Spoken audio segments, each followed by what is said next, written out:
Shalom, saudara yang kasih dalam Tuhan Yesus Kristus.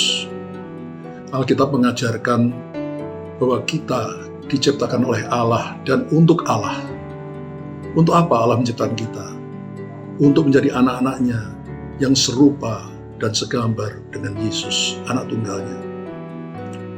Di dalam Roma pasal 8 ayat 29, Rasul Paulus menuliskan bahwa semua orang yang sudah dipilihnya dari semula, mereka juga ditentukannya dari semula untuk menjadi serupa dengan gambaran anaknya Yesus, supaya ia, anaknya itu, Yesus, menjadi yang sulung di antara banyak saudara.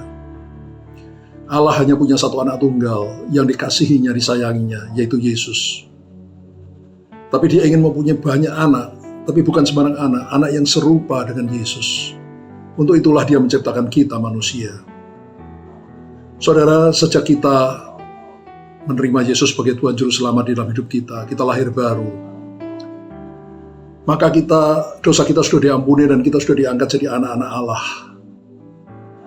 Dan setelah menjadi anak Allah, tugas kitalah masing-masing untuk berlomba-lomba menanggalkan tabiat dosa kita yang tidak berkenan pada Allah, yang dibenci oleh Allah, yaitu kemunafikan, kesombongan, iri hati, dengki, kemarahan, tipu muslihat dan sebagainya, dan menggantinya dengan tabiat seperti Kristus, yaitu kasih, sukacita, damai sejahtera, kebaikan, kemurahan, kesabaran, kesetiaan, kelemah lembutan, dan penguasaan diri.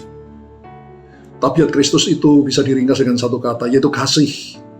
Kasih kepada Allah dan kasih kepada sesama kita manusia, seperti kita mengasihi diri kita sendiri.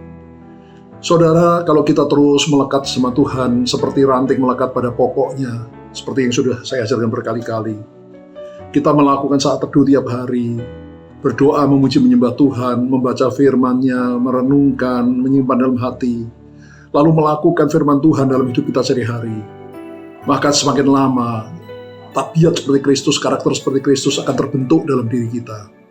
Dan semakin kita menjadi serupa dengan Kristus, semakin kita hidup menyenangkan hati Tuhan, berkenan kepada Tuhan. Saudara, Bapa punya segala-galanya, karena semuanya itu berasal dari Dia. Tapi sekalipun demikian, ada satu hal yang bisa kita persembahkan pada Dia, yang pasti akan menyenangkan hatinya. Apa itu, saudara? Yaitu hidup kita yang semakin serupa dengan Kristus, anak tunggal Bapa. Saudara, persembahan hidup kita yang semakin serupa dengan Kristus itu akan menjadi hadiah bagi Bapa, karena memang untuk itulah Bapa menciptakan kita.